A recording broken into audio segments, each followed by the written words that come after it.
السلام عليكم ورحمة الله وبركاته. الحمد لله وبه نستعين. أشهد أن لا إله إلا الله وحده لا شريك له، وأشهد أن سيدنا محمدا عبده ورسوله، ونصلي ونسلم على سيد المرسلين وعلى آله وصحبه أجمعين.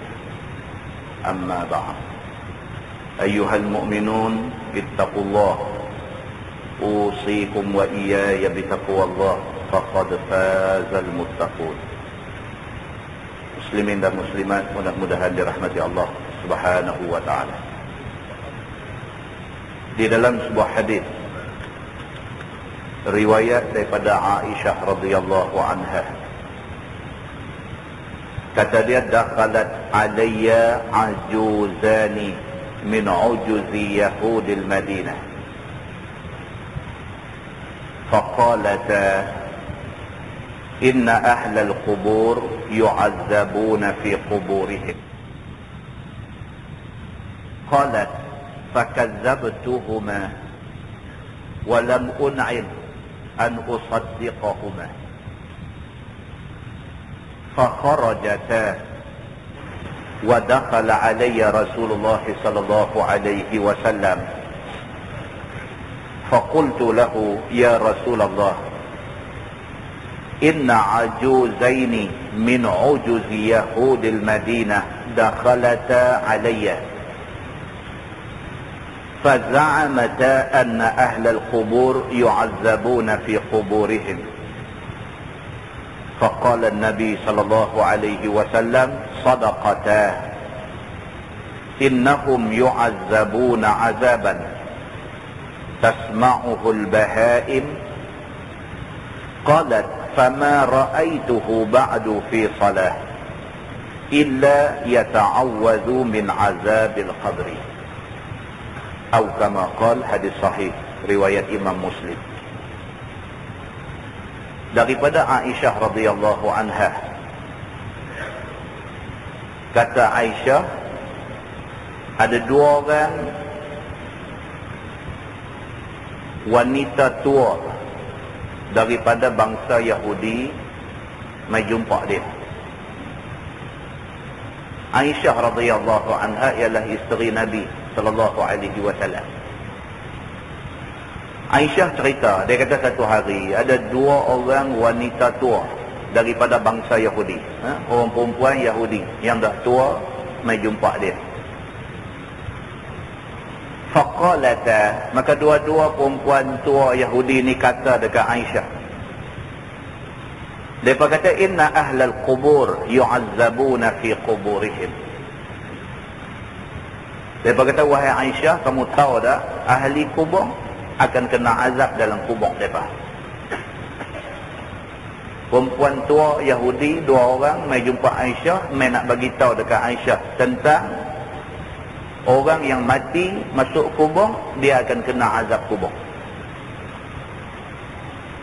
Qalat fakazzabtuhuma wa lam un'im an usaddiqahuma. Aisyah radhiyallahu anha, dia kata, aku tak percaya. Aku mendustakan cakap dua-dua perempuan Yahudi ini, dan aku tidak mau mengiyakan kata-kata mereka ni. Maknanya tak percaya. Perempuan tua Yahudi ini mai habaq dekat dia, kata orang mati masuk kubur akan kena azab kubur. Dia tak percaya.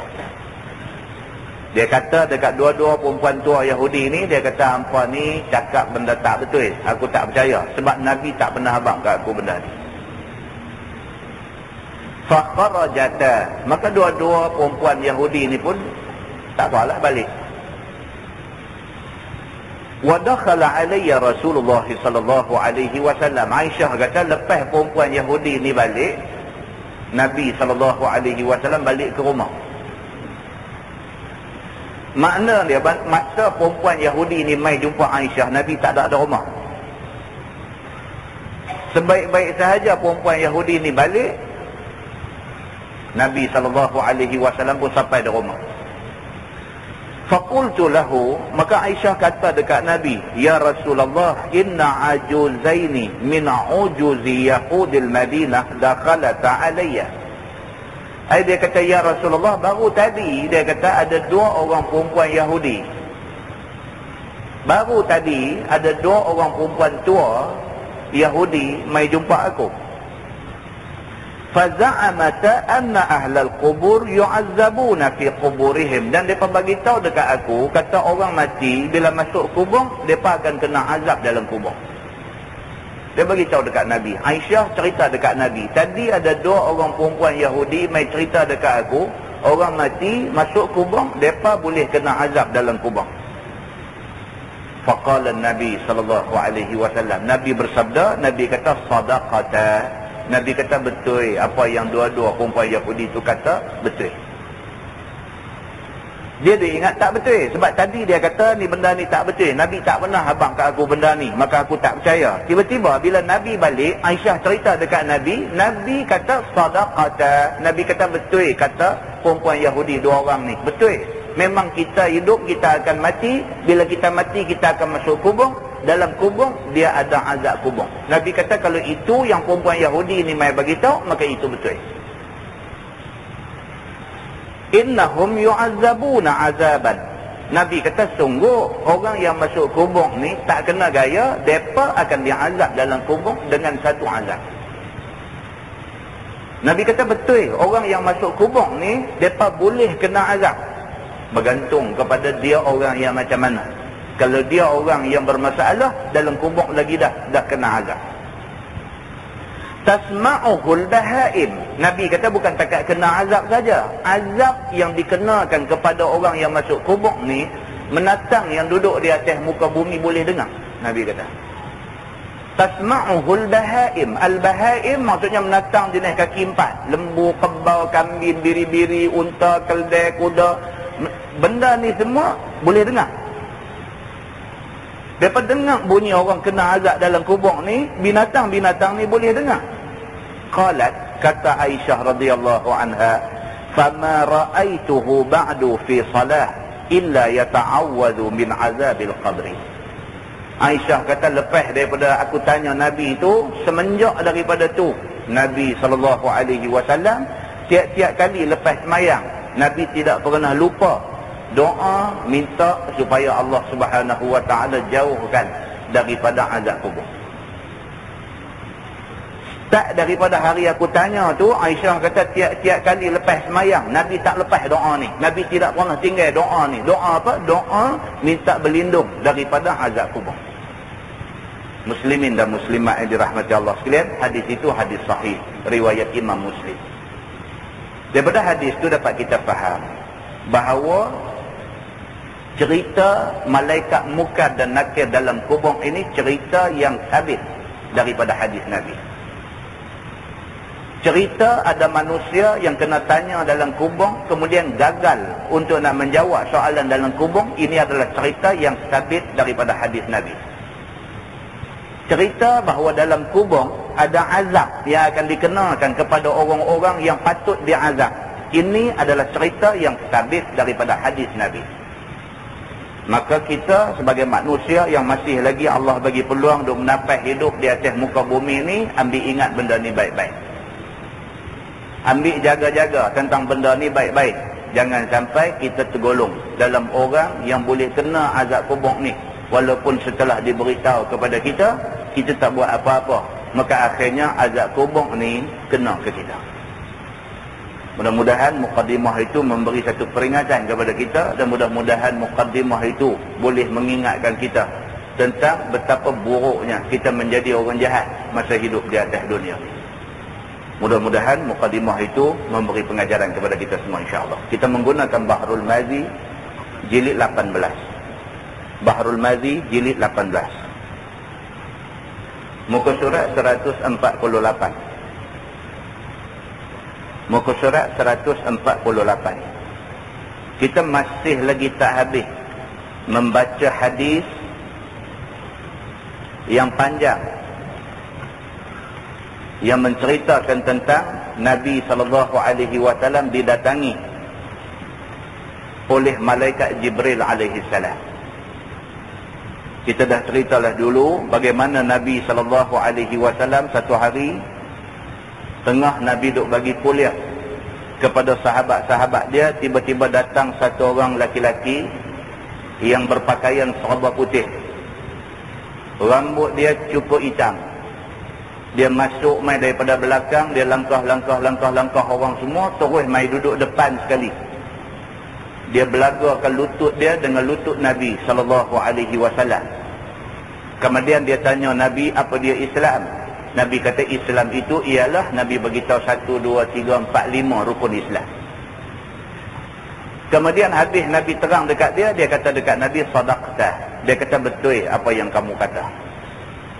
Lepas dia tanya Nabi, dia kata ya Rasulullah, mal Islam, mal iman, apa dia iman pula? Nabi pun kata iman itu ialah 1, 2, 3, 4, 5, 6. Nabi terang 6 rukun iman. Habis Nabi terang, dia kata sadaqta. Dia kata betul kamu ya Muhammad. Yang benda ni menyebabkan sahabat-sahabat semua jadi pelik, jadi berasa heran, berasa ganjil. Siapa dia ni? Satu, dia orang yang mereka tak kenal.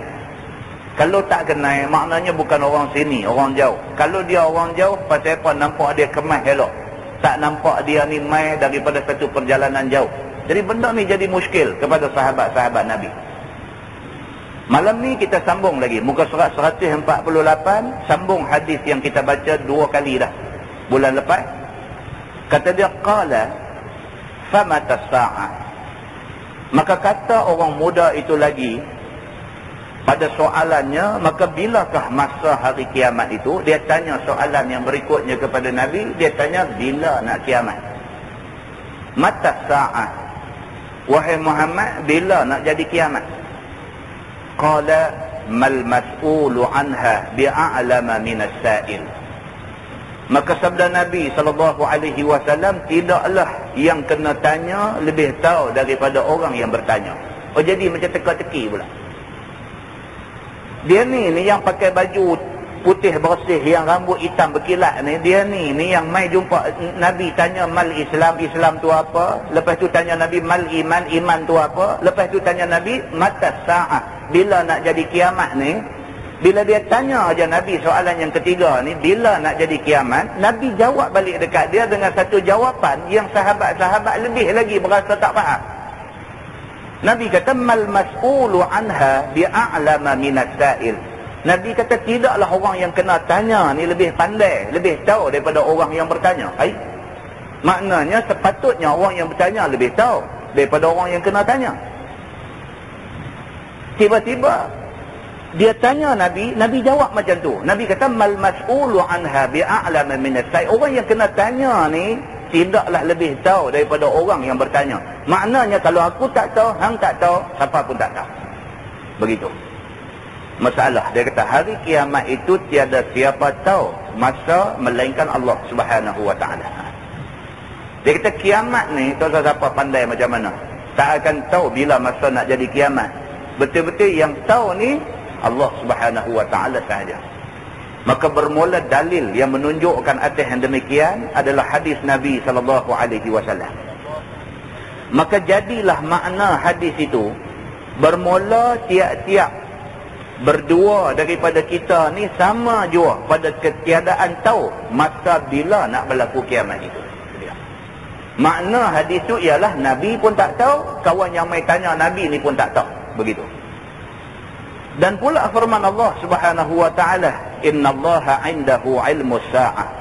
Maksudnya bahawasanya Allah Ta'ala di sisinya pengetahuan tentang masa kiamat itu. Quran dah bagi tahu dah. Dalam Quran dah sebut dah, sesungguhnya Allah sahaja yang tahu tentang bila nak kiamat. Lain pada tu tak tahu. Itu tak usah buatlah seminar ke, tak usah buatlah satu conference ke, tak usah buatlah satu muzakarah ilmu ke, tak usah buatlah satu apa nama kolokium ke apa ke. Kalau nak bincang tentang tarikh bila nak kiamat, buang masa saja. Sebab Allah Subhanahu wa ta'ala sudah sebut dalam Quran, innallaha 'indahu 'ilmus sa'ah. Tuhan saja, Allah sahaja yang tahu bila nak jadi kiamat. Dan firman Allah lagi, inna sa'ata atiyatun akadu ukhfiha. bahwasanya hari kiamat itu akan datang, hampir aku sembunyikan dia. Allah Subhanahu wa taala sebut dalam ayat lain, Tuhan kata inna sa'ata atiyah, sesungguhnya kiamat tentu mai. Dari segi kiamat ni jadi ke tak jadi, yang tu tentu jadi. Yang tu tak ada perbahasan, tak ada perbincangan, tak ada apa dah. Kiamat tentu jadi. Cuma bila nak jadi, Allah Subhanahu wa taala sahaja yang tahu, dan Allah kata ukhfiha, aku sembunyikan pengetahuan itu. Tuan-tuan, Allah Subhanahu wa taala bila dia sembunyikan beberapa benda, maknanya ada hikmah besar di sebalik Allah menyembunyikan pengetahuan tentang benda tu. Contohnya bila nak jadi Lailatul Qadar, Tuhan tak beritahu. Tuhan tak beritahu bila nak berlaku Lailatul Qadar dalam bulan Ramadan. Tuhan tak beritahu. Apakah hikmah di sebalik Tuhan rahsiakan tentang tarikh nak jadi Lailatul Qadar? Apa rahsia dia? Rahsia dia orang sentiasa kena pulut. Kita tak boleh spot satu tarikh saja untuk kita nak beribadah. Sebaliknya, kita kena beribadah sepanjang bulan Ramadan. Kalau ada pun clue ataupun tanda-tanda yang samar-samar. Adanya hadis daripada Nabi SAW yang sebut tentang malam-malam ganjil misalnya. Daripada 30 malam, ada sikit lagi. Dia jadikan malam-malam ganjil sebagai malam-malam yang mungkin berlaku Lailatul Qadar. Daripada malam-malam ganjil tu ada pula begitu ceritanya. Tapi betul-betul bila, Allah saja yang tahu. Maka oleh kerana kita tak tahu bila nak jadi Lailatul Qadar ini, maka sebulan bulan Ramadan itu kita beribadah kepada Allah Subhanahu wa taala. Demikian juga Allah Subhanahu wa taala rahsiakan tarikh mati kita. Allah tak beritahu bila kita nak mati. Maka oleh kerana Allah tak beritahu bila kita nak mati, kita sentiasa kena duduk dalam keadaan alert. Kena sentiasa duduk dalam keadaan berjaga-jaga, sentiasa bersedia. Tak mesti nanti tua, muda pun kena bersedia. Sebab bukan sikit orang mati umur muda. Maknanya bermula daripada akil balik, bermula daripada tarikh kita cukup umur tu, bermula daripada situ, kita kena cukup berjaga-jaga. Sebab kematian boleh mai kat kita pada bila-bila masa. Maka hikmah di sebalik Allah Subhanahu wa taala merahsiakan beberapa benda ni, ialah supaya manusia ni sepanjang masa dia usaha untuk nak dekat diri kepada Allah Subhanahu wa taala. Dia kata dalam firman Allah, yas'alunaka anis sa'ah. An tu ada satu aja, potong buang satu. Yas'alunaka an, kemudian anis sa'ah pula dia kata potong an satu. Yas'alunaka anis sa'ah ayyana mursaha qul innama ilmuha 'inda rabbi.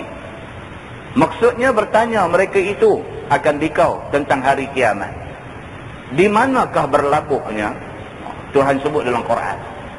Akan ada orang jumpa Nabi, tanya Nabi bila nak jadi kiamat. Akan ada orang tanya. Macam mana hari ni ada orang tanya, betul-betul bila ni Lailatul Qadar ni, ada orang eager to know. Mereka nak tahu bila.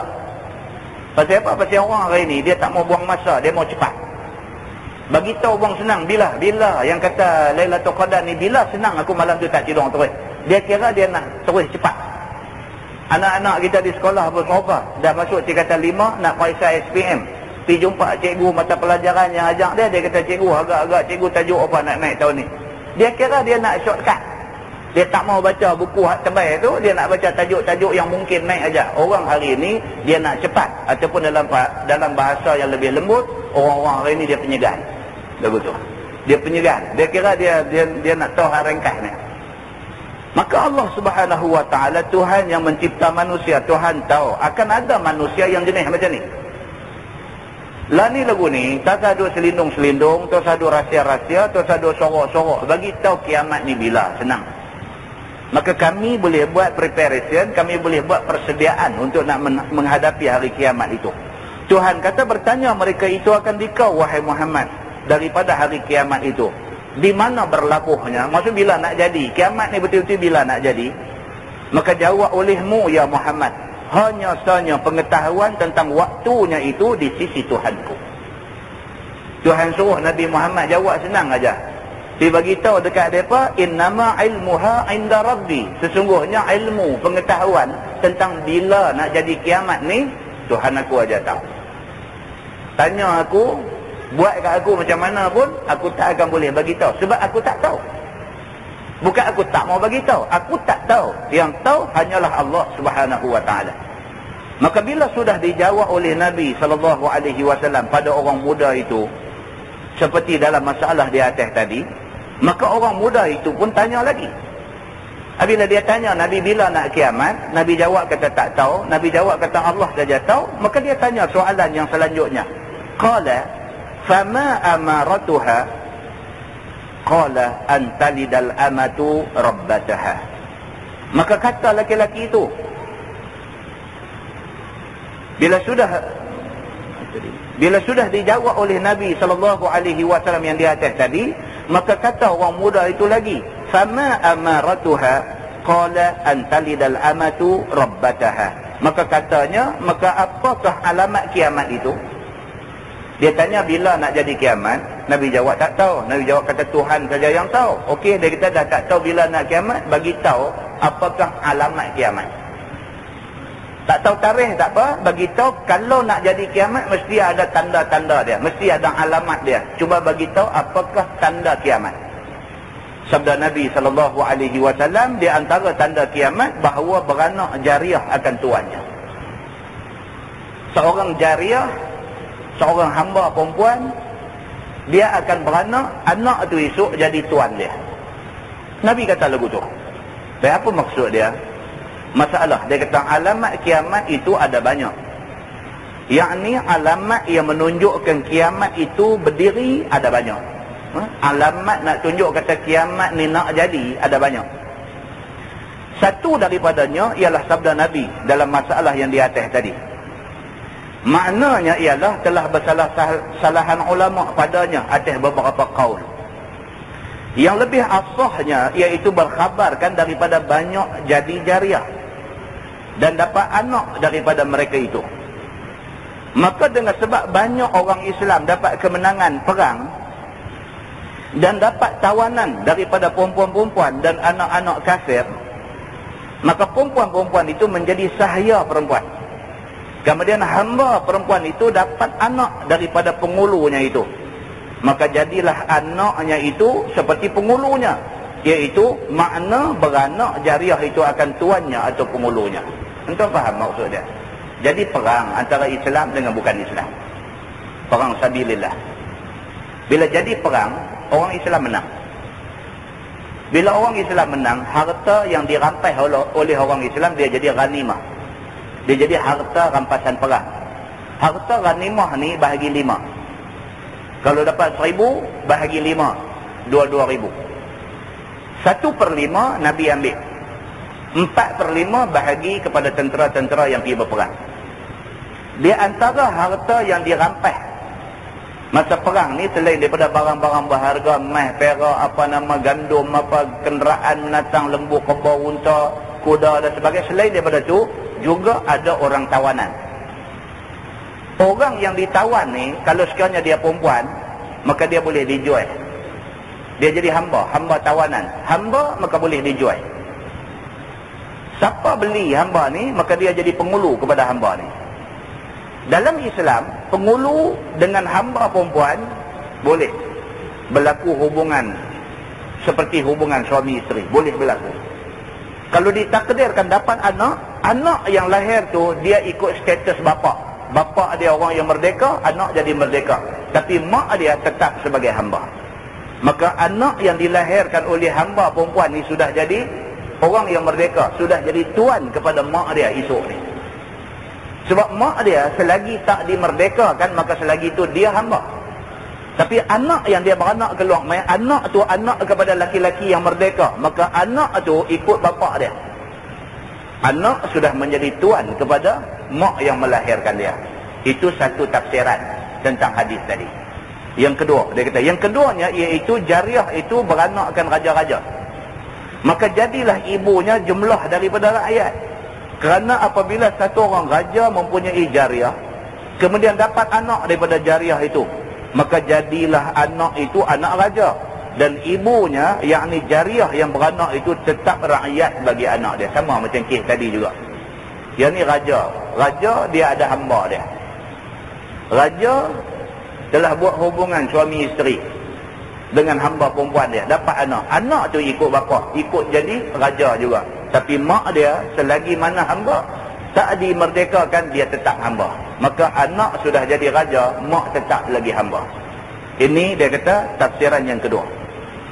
Yang ketiga, dia kata iaitu jadi binasa ahwal orang. Yang ni lebih menasabah untuk kita dengar hari ni. Sebab kita hari ni dua yang di atas itu tak jadi lagi. Tapi yang ketiga ni dia kata, dia kata iaitu jadi binasa ahwal orang. Masyarakat akhir zaman ni masyarakat yang hancur.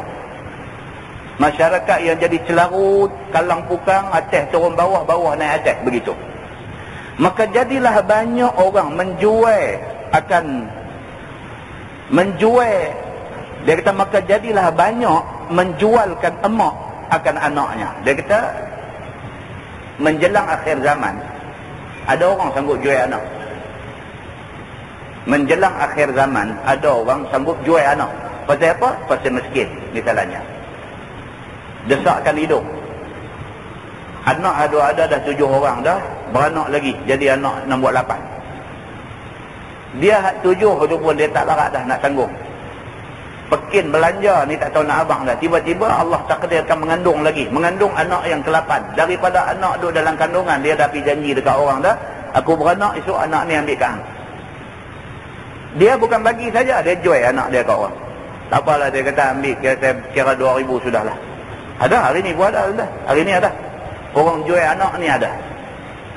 Sama ada kerana desakan hidup, tekanan hidup, kemiskinan yang tak dapat ditanggung, ataupun saja nak buat bisnes.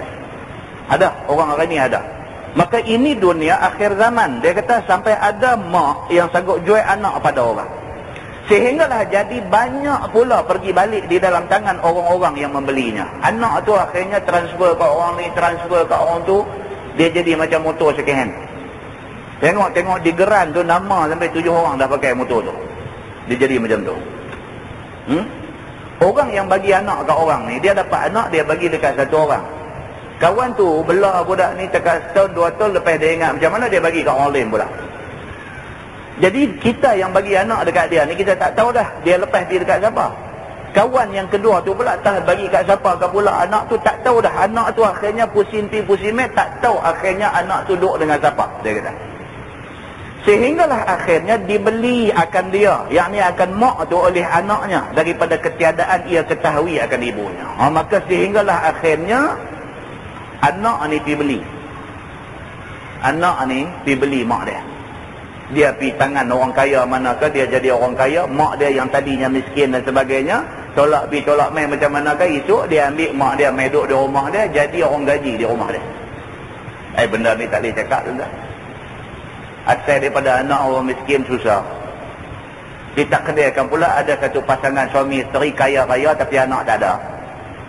Akhirnya anak tu pergi dekat orang kaya ni. Orang kaya ni memang tak ada anak. Dia belah budak ni daripada kecil, dia kira ni lah anak dia. Siap dengan tipu nama, dengan apa semua, jabatan pendaftaran, tukang nama apa semua, buat siap dah. Esok anak ni sudah jadi macam anak dia. Dia mati, harta dia bagi dekat anak ni. Anak ni sudah jadi orang kaya. Satu hari mak kandung dia hak asal, hak miskin tu melarat, tak ada kerja, hidup merempat tepi jalan. Anak dia hak jadi kaya ni jumpa, dia tak tahu mak dia. Mak dia pun tak tahu, kata ini anak dia. Dia ambil orang tua ni mai duduk rumah dia jadi orang gaji. Dia ambil orang tua ni mai duduk rumah dia jadi orang gaji. Dalam keadaan mak dia tak tahu, kata orang kaya ni adalah anak dia, dan anak hak kaya ni tak tahu, kata orang tua ni mak dia. Benda ni pergi jadi macam tu, dia kata. Maka dari sebab yang demikian itu, maka banyak jadi derhaka akan anak-anak itu. Kerana diperbuat oleh anak itu akan ibunya semacam penghulu buat ke atas hamba-hamba sahaya perempuannya. Maka dihinanya, dimakinya dan dipukulnya maknya itu. Itu dia. Dia boleh jadi tuan-tuan. Benda ni lebih-lebih lagi duk jadi dalam gambar Hindustan. Lebih-lebih lagi jadi. Gambar Melayu ada juga. Benda-benda macam ni boleh jadi. Tuan-tuan boleh gambarkan keadaan tu jadi macam mana? Daripada dapat anak, dia miskin, dia bagi ke orang. Anak tu dia bagi jatuh ke tangan orang kaya. Orang kaya tu mati, anak dia ambil alih kekayaan orang tu. Esok mak dia ni hidup susah merempat ke tepi jalan, budak ni duduk naik kereta, tengok orang tua ni kesian, dia ambil, dia pergi rumah dia, dia kata tak apalah, duduk rumah saya, tolong-tolong sapu sampah, basuh-basuh kain baju dan sebagainya. Duduk seminggu tak apa, duduk sebulan tak apa, duduk 3-4 bulan jadi pasal. Maka dijelkah orang tua ni, lebih kurang dia ambil tali pegang, dia tibai belakang orang tua ni dan sebagainya. Dia tak tahu rupa-rupanya orang dia duk maki, duk jelkah, duk tibai tu rupa-rupanya mak kandung dia dulu, mak yang bagi dia kat orang dulu ni. Maka ini di antara tanda berlaku kiamat, kata Nabi SAW. Dia kata, dan lagi alamat kiamat, sabda Nabi SAW, wa antaral hufatal uratal alah ashab asyah yatatawaluna fil bunyan.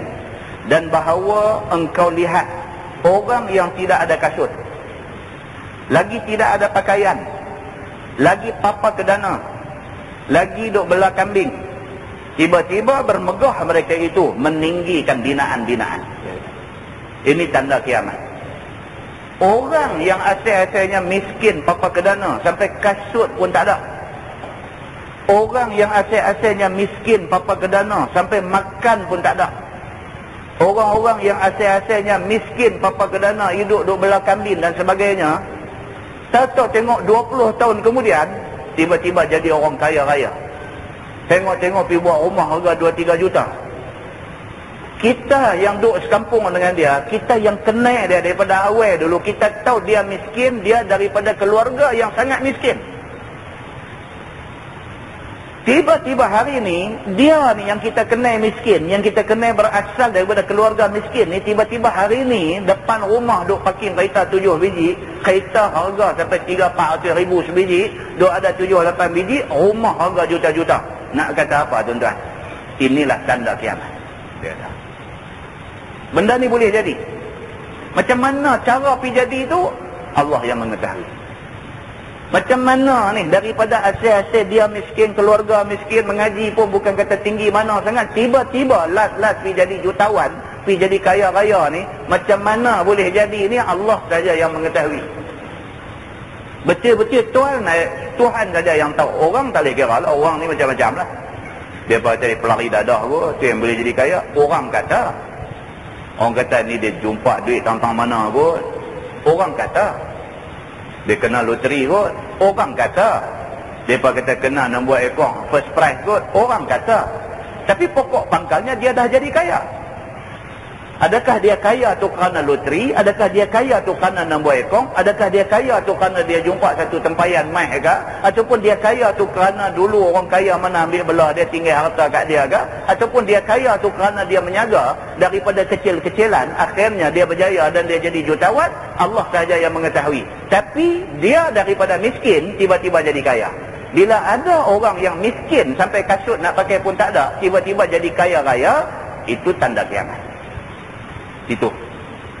Kemudian masalah, dia kata berlawan-lawan, membesarkan dan meninggikan rumah. Di antara tanda kiamat, dia kata yatatawaluna fil bunyan. Yatatawaluna fil bunyan maksudnya ialah pakat duk lawan penaik rumah. Begitu. Sesungguhnya sepotong hadis menunjukkan alamat kiamat itu ialah bertukar ahwal orang dan berubah. Di antara tanda kiamat ialah satu orang boleh bertukar, boleh berubah. Miskin boleh jadi kaya, begitu. Iaitu memerintah negeri pula oleh orang-orang yang darat-darat. Asal-asal ni orang darat, orang kampung, tak ada apa, tiba-tiba tengok sudah jadi orang kaya, orang besar, memerintah negeri. Boleh jadi macam tu. Dan orang-orang yang asalnya papa dan hina miskin, tidak ada apa di miliknya dan tiada apa pakaian atas tubuhnya, maka itulah pula jadi orang yang memerintah negeri dengan gagah perkasa dan kemenangannya. Itu dia.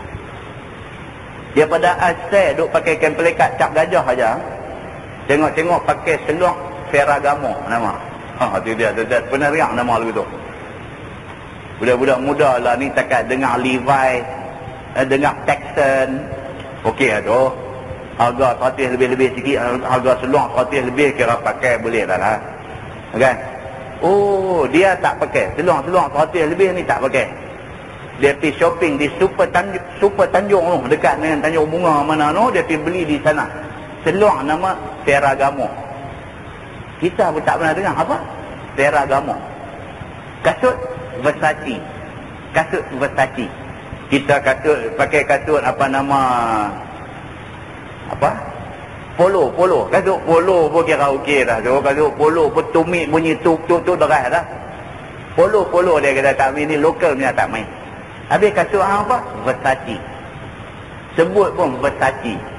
Ferragamo Versace. Oh, takut tuan-tuan. Daripada asal duk pakai kain pelekat cap gajah, tiba-tiba pergi jadi tukang macam tu. Terkejut habis semua orang. Ini dia kata tanda kiamat. Tiba-tiba jadi hebat, maka jadi banyak harta mereka tu. Heran ni duit main mana tau. Heran sungguh. Saya tanya satu orang kaya kan, macam mana ni boleh jadi kaya ni? Dia kata to get the first 1 million is very tough. But to make another million is very easy. Hai, dia kata nak dapat tu the first 1 million, nak dapat 1 million mula tu, dia kata very tough, susah.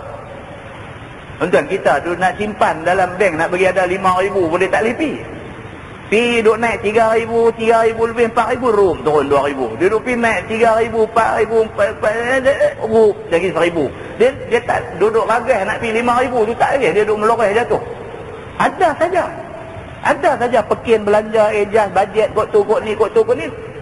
Pun kereta rosak, roof jatuh 1,000 lebih. Ejah pula, pekin pula, belanja pula, bajet kot tu kot ni apa semua, nampak lagu 4,000 lebih. Ada anak kali ni gaji bulan ni kira boleh pi 5,000. Tu ingat ada pula jadi apa, turun lagi 2,000. Nak pi 5,000 tak boleh. Satu tengok satu orang pula, kita kata mana dia dulu dapat duit banyak sangat ni. Tuan-tuan, akhir zaman benda boleh jadi. Akhir zaman benda-benda macam ni boleh jadi. Dia kata apa? Dia kata maka banyak harta mereka itu. Heran betul tuan-tuan. Kita ni cerita nak ada 100,000 ni macam pikyang, macam mustahil. 100,000 saja, pikyang macam mustahil. 1,000,000 ni tak mau sembang tu. Dengar juta kita pergi kelainan, bukan dia tajuk kita lah. Kita tak mau sembang dah juta-juta ni. Ada orang sembang duk nak pergi 500-600 juta. Duk sembang nak pergi 500-600 juta. Maka demikianlah keadaan akhir zaman. Dia kata bila ramai orang duk sembang juta-juta, walau kita kenal dia dulu orang tak ada duit, tiba-tiba hari ni duk sembang juta-juta, itu tanda kiamat. Dia kata maka jadi banyak harta mereka itu. Dan luas kira bicara dan angan-angannya. Angan-angan pun dah dahsyat dah. Kalau dulu cuti sekolah, duk cadang ni cuti sekolah ni nak bawa anak-anak pergi Bukit Merah. Bukit Merah aja. Hari ni sembang apa cuti sekolah ni, saya ingat nak pergi Perth. Takat Bali boleh dengar lagi lah. Takat Phuket boleh gagah dengar lagi. Perth. Dia sembang nak pergi Perth. Dia kata saya dah pergi dah Perth hari tu sekali. Okey lah. Dia kata just nice lah. Ingat tahun ni nak pergi situ lagi. Kita takut tuan-tuan. Tapi itulah tanda akhir zaman. Orang yang pada mula dulu sembang Bukit Merah, hari ni sudah sembang Perth. Sudah sembang nak pergi Sydney. Sudah sembang nak pergi duduk di London 2 minggu. Ini tanda akhir zaman, dia kata. Sampai berpaling hemahnya kepada mengikat dan mendirikan rumah dan mahligai yang besar-besar. Duk fikir ni bukan nak buat rumah 100-200 ribu. Duk cerita nak pergi beli rumah di Bandar Tun Hussein On. Harga paling rendah 1.3 juta. Tuan abang ada duk pula. Bandar Tun Hussein On. Rumah paling murah 1.3 juta. Dia bawa pergi sampai 2 juta lebih. Dulu duduk rumah low cost saja. Satu hari ni sembang nak pergi beli rumah harga 1.3 juta. Inilah tanda akhir zaman. Dia kata maka perkara ini nampak dengan mata kepala kita pada zaman ini. Itu dia. Tuan-tuan, kitab ni dia tulis lebih kurang 40, 50, 60 tahun dulu. Kitab ni dia tulis ni 60 tahun dulu. 60 tahun dulu dia kata dah duk nampak dah. Bunga-bunga kiamat ni dah duk nampak dah, dia kata. Maka itulah satu daripada alamat kiamat. Salah satu daripada alamat kiamat, orang yang asal-asal miskin tiba-tiba bertukang, tiba-tiba jadi kaya raya, duit ada juta-juta. Maka kata rawi hadis ini, dia kata qala Umar falaqiyani an-nabiy sallallahu alaihi wasallam ba'da zalika bi thalathin. Faqala an-nabiy sallallahu alaihi wasallam ya Umar hal tadri man as-sa'il zaka Jibril atakum yu'allimukum ma'alima dinikum. Telah berkata Sayyidina Umar Al-Khattab radhiyallahu anhu, telah berjumpa aku akan Nabi SAW, kemudian daripada selesai soal jawab antara Nabi dengan orang muda itu, seperti yang telah lalu itu kira-kira 3 hari. Selepas berlaku cerita tadi ni, Nabi tengah duduk kuliah, mai satu orang masuk pakai baju jubah putih bersih, rambut hitam berkilat, masuk mai duduk belaga lutut dia dengan lutut Nabi. Lepas tanya Nabi apa dia Islam, Nabi jawab, dia kata betul. Dia kata apa dia iman, Nabi jawab, dia kata betul. Dia kata bila nak jadi kiamat, Nabi kata aku tak tahu, kiamat ni Tuhan saja tahu bila nak jadi. Dia kata dekat Nabi, cuba abang mai apa tanda-tanda kiamat. Nabi abang tanda-tanda kiamat dekat dia. Habis ni semua, dia pun bangkit, dia balik. Lepas dia balik tu 3 hari, Nabi SAW panggil Sayyidina Umar. 3 hari selepas tu Nabi panggil Sayyidina Umar. Maka sabda Nabi bagiku, Nabi kata kat Sayyidina Umar, hai Umar, adakah engkau tahu siapa yang bertanya tentang rukun iman, tentang rukun Islam, dan tentang ihsan, dan tentang alamat kiamat kemarin dulu itu? Nabi tanya Sayyidina Umar, Umar, hang tahu tak 3 hari lepas ada satu orang mai jumpa aku pakai baju putih, mai duduk depan aku, tanya aku tentang Islam, tentang iman, tentang ihsan, tentang kiamat, tentang alamat kiamat. Lepas tu dia bangkit balik, hang tahu tak siapa dia tu? Nabi tanya Sayyidina Umar. Maka jawab Sayyidina Umar, Allah dan Rasul yang lebih tahu. Sayyidina Umar kata, Allah wa rasuluhu a'lam. Allah, Rasul lebih tahu, saya tak tahu siapa dia ni. Maka sabda Nabi SAW, itulah ia Jibril. Baru Nabi Abah. Nabi kata, hang tahu tak, yang mai tu Jibril alaihi salam. Itulah malaikat Jibril yang duk turun jumpa aku, duk bagi ayat Quran, wahyu Tuhan duk sampaikan dekat aku. Itulah dia, Jibril alaihi salam. Merupa ia seperti orang muda. Jibril turun jumpa Nabi pada kali ini, rupa satu orang muda, segak dan bergaya. Datang dia pada sekalian kamu kerana nak mengajak sekalian kamu akan tiang agama kamu. Itu dia. Jibril mai kerana dia nak ajak hampa tentang agama hampa. Tu dia mai bagi tahu tu semua adalah tiang agama Islam. Apa dia? Rukun Islam, rukun iman, pentingnya ihsan dalam diri manusia, dan tanda-tanda nak jadi kiamat. Ini semua Nabi kata adalah benda penting. Dia merupakan tiang bagi agama. Jibril Allah hantar dia mai dekat kita, dia nak ajak kita semua tentang agama kita sendiri. Nabi kata begitu. Kata Tirmizi, ini hadis hasan lagi sahih. Tajuk baru dia kata bab ma jaa fi idafatil faraid ila al-iman. Itu bab yang datang pada menyatakan hadis yang membicarakan dihubungkan segala yang fardu itu kepada iman. Yang ni cerita dia lebih kurang sama. Dia nak cerita dekat kita tentang hadis tu. Ani bin Abbas radhiyallahu anhu qala qadima wafdu Abdul Qais ala Rasulillah sallallahu alaihi wasallam. Saya nak buat ringkasan aja. Ini cerita dia ulang benda yang sama. Daripada Ibni Abbas radhiyallahu anhu. Kata Ibnu Abbas, telah mai satu utusan Abdul Qais nak jumpa Nabi sallallahu alaihi wasallam. Utusan Abdul Qais ini depa mai daripada Hijr. Depa ada 14 orang. Ni saya buat ringkasan aja. Ada 14 orang rombongan daripada Hijr. Depa mai nak jumpa Nabi sallallahu alaihi wasallam. Depa ni belum jadi orang Islam lagi. Depa belum jadi orang Islam lagi. Cuma depa adalah rombongan perdagangan, rombongan menyaga. Sebelum Nabi hijrah daripada Mekah ke Madinah, depa dah selalu duk pi ke Madinah. Madinah nama sebelum Madinah ialah Yathrib. Depa memang duk pi menyaga di Yathrib, di Madinah ni. Bila Nabi hijrah daripada Mekah ke Madinah, Nabi duk ada di Madinah, depa nak mai nak buat kunjungan hormat, nak jumpa Nabi sallallahu alaihi wasallam. Sedangkan masa tu rombongan Abdul Qais ni belum Islam lagi. Ini hadis ni. Maka depa pi ke Madinah dan depa jumpa Nabi sallallahu alaihi wasallam. Ketua rombongan tu nama dia Al-Ashjul Asri. Al-Ashjul Asri nama ketua rombongan itu. Salah seorang daripada ahli rombongan itu nama dia Munqadh bin Hayyan. Bila mereka sampai di Madinah, mereka duduk melungguk di tepi-tepi jalan di Madinah. Tiba-tiba Nabi lalu. Bila Nabi lalu, mereka bangkit. Mereka tahu dah, inilah yang kata Nabi Muhammad ni, dia ni. Dan memang tujuan mereka pergi pun, mereka nak pergi tengok Nabi. Nak buat kunjungan hormat, nak jumpa Nabi. Tengah mereka duduk lepak-lepak tepi jalan ni, Nabi lalu. Bila Nabi lalu, mereka semua bangkit. Bila bangkit aja, Nabi SAW terus tegur dia. Nabi kata dekat dia, kamukah Munqadh ini? Hangkah Munqadh bin Hayyan? Nabi tak pernah jumpa dia. Itu first time Nabi jumpa dia. Tiba-tiba Nabi tahu nama dia.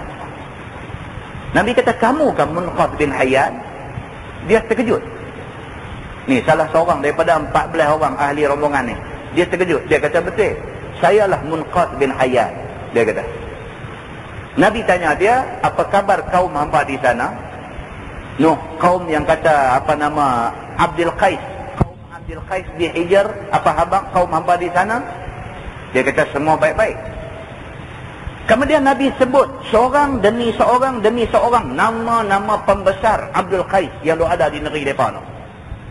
Nabi tak pernah jumpa mereka ni, Nabi pun tak kenal mereka ni siapa. Tiba-tiba Nabi sebut nama-nama pembesar kaum ini. Nabi sebut satu nama, dia ni apa abang? Dia pun terkejut. Macam mana Nabi kenal? Dia kata abang baik. Nabi sebut satu nama, Nabi tanya apa abang? Dia kata abang baik. Nabi sebut satu nama, Nabi tanya apa abang? Dia kata abang baik. Habis pembesar-pembesar mereka, Nabi sebut nama seorang-seorang. Maka benda ni betul-betul menyebabkan Munqadh ini dia rasa, dia kata Muhammad ni betul dia ni Nabi rasa-rasanya. Dia tak pernah jumpa kita. Dia tak pernah kenal pun orang-orang besar kita. Macam mana dia boleh sebut nama satu-satu? Dia boleh tanya abang tentang mereka ni semua. Maka dia rasa kagum dengan Nabi SAW. Dia ikut Nabi pergi ke rumah. Dia kata, ya Rasulullah aslimni. Dia kata, ya Rasulullah, bagi saya masuk Islam. Munqadh ini, ya Rasulullah, bagi saya masuk Islam. Nabi pun bagi dia masuk Islam. Kemudian Nabi ajak dia baca Al-Fatihah. Dia pun orang Arab, tuan-tuan. Masuk Islam, Nabi ajak baca Fatihah. Bismillahirrahmanirrahim. Alhamdulillahi Rabbil Alamin. Dia baca ikut Nabi. 1-2 kali Nabi ulang baca, dia dah hafal. Kemudian Nabi ajak dia baca surah Al-Alaq. Iqra' bismi rabbikal ladzi khalaq. Khalaqal insana min 'alaq. Dia ikut apa yang Nabi ajak, dia baca dan dia hafal. Nabi kata dekat dia, memadai kamu baca 2 surah ni saja dulu. Kemudian Nabi kata, bila hampa nak balik? Dia kata 2-3 hari lagi. Nabi panggil penulis, Nabi suruh tulis satu surat untuk bagi kepada pembesar-pembesar Abdul Qais. Nabi tulis satu surat bagi. Nabi kata dekat Munqadh, kamu bawa balik surat ni, kamu bagi dekat pembesar-pembesar kamu di negeri sana. Dia pun ambil surat tu simpan. Maka mereka pun bertolak balik ke negeri mereka, ke Hijr. Bila sampai di sana, dia tak abang dekat kawan-kawan rombongan dia semua. Dia tak abang kata dia dah masuk Islam di tangan Nabi. Dia tak abang, dia rahsiakan benda ni. Bila dia balik pergi ke rumah dia, sampai di rumah dia, mai waktu semayang, dia ambil ayat semayang, dia semayang dan dia baca ni Al-Fatihah dengan Al-Alaq yang Nabi ajak dia. Dia duduk baca. Perbuatan dia ni, perbuatan Munqadh ini dilihat oleh bini dia. Bini dia duduk lap tengok. Dia kata, awak ni dia ni nampak pelik ni. Nampak kelakuan nampak berubah. Saat-saat lagi lari pergi lagu duduk basuh-basuh anggota-anggota. Dia kata basuh ujung-ujung anggota. Basuh muka, basuh ujung tangan sampai siku, basuh ujung rambut, basuh ujung kaki. Bini dia duduk tengok. Habis basuh-basuh semua, tengok-tengok pergi menghadap satu arah. Lagu duduk takbir, lepas tu bongkok, lepas tu sujud, lepas tu duduk buat macam tu. Jadi bini dia kira duduk tengok ni, awak pula dia ni apa hal dengan dia. Tapi tak cerita apa. Kat bini dia pun tak abang, dekat apa pun tak abang. Rupa-rupanya bini kepada Munqadh ini adalah anak kepada Al-Ashjul Asri. Anak kepada ketua rombongan Hafi tadi ni. Maka bini dia lari pergi jumpa pak dia. Dia kata, bapak, dia kata, apa hal dengan suami saya ni? Start daripada dia balik ikut rombongan dengan bapa pergi ke Madinah. Start daripada dia balik itu nampak pelik sangat dia ni. Al-Ashju tanya anak dia, dia kata, laki hang ni dia buat benda pelik apa? Dia kata, aku tak tahu. Cuma yang aku pasti ada masa-masa tertentu dia basuh ujung-ujung anggota. Dia kata.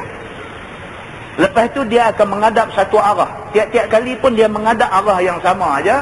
Lepas tu aku tengok dia bongkok, aku tengok dia sujud, aku tak tahu dia ni dia buat apa. Al-Ashju bila anak dia cerita benda ni, dia pun kata tak apa, nanti bapa pergi sembang dengan dia. Maka dia pun mai jumpa menantu dia, Munqas ini. Dia jumpa Munqas, laki-laki sembang laki-laki. Dia kata, lah ni Munqas, hang cerita dekat aku apa hal dengan hang ni? Ada rahsia apa yang hang nak sembunyikan daripada pengetahuan bini hang dan kami semua? Dia tanya. Barulah Munqas ni abang, dia kata, bapa, saya dah masuk Islam. Saya ikut agama yang dibawa oleh Muhammad sallallahu alaihi wasallam. Al-Ashju ni pun dia satu orang pimpinan kaum, dia satu orang yang open minded. Tuan-tuan, orang jenis open minded, well educated ni dia tak jadi kelang kabut. Dia bila menghadapi satu-satu benda dia cool. Aduh, kelang kabut ni tak ketahuan ni. Oh, dengar-dengar lompat kelang kabut pergi nak buat ramai sana sini, yang ni leceh punya geng. Orang yang well educated ni dia okey. Banyak tuan-tuan di Penang ni, Cina masuk Islam, Hindu masuk Islam, banyak di Penang ni. Tengok mereka daripada latar belakang yang macam mana. Kalau latar belakang family ni well educated, anak dia boleh pergi jumpa pak dia, abang terang-terang dia kata, bapa, saya ingat saya nak masuk Islam. Pak dia pun tak ada terkejut apa. Dia kata, itu you punya pilihan, you nak masuk apa pun, you jadi orang baik. Ini orang yang well educated. Al-Ashjul Asri, dia orang yang terpelajar. Dia satu orang pimpinan kaum. Bila menantu dia abang, dia kata, bapa, saya minta maaf, saya tak beritahu kat bapa. Masa kita satu rombongan pergi ke Madinah dulu, cerita dia macam ni. Nabi Muhammad sudah lalu, dia tegur. Dia tahu nama saya bapa. Dia tahu nama tiap-tiap orang pemimpin di dalam kaum kita ni. Dia tahu semua. Saya kagum dengan dia. Saya percaya dia ada dibantu oleh satu kuasa lain. Saya ikut dia pergi ke rumah, saya kata saya nak masuk Islam. Dia suruh saya mengucap asyhadu an la ilaha illallah wa asyhadu anna Muhammadar Rasulullah.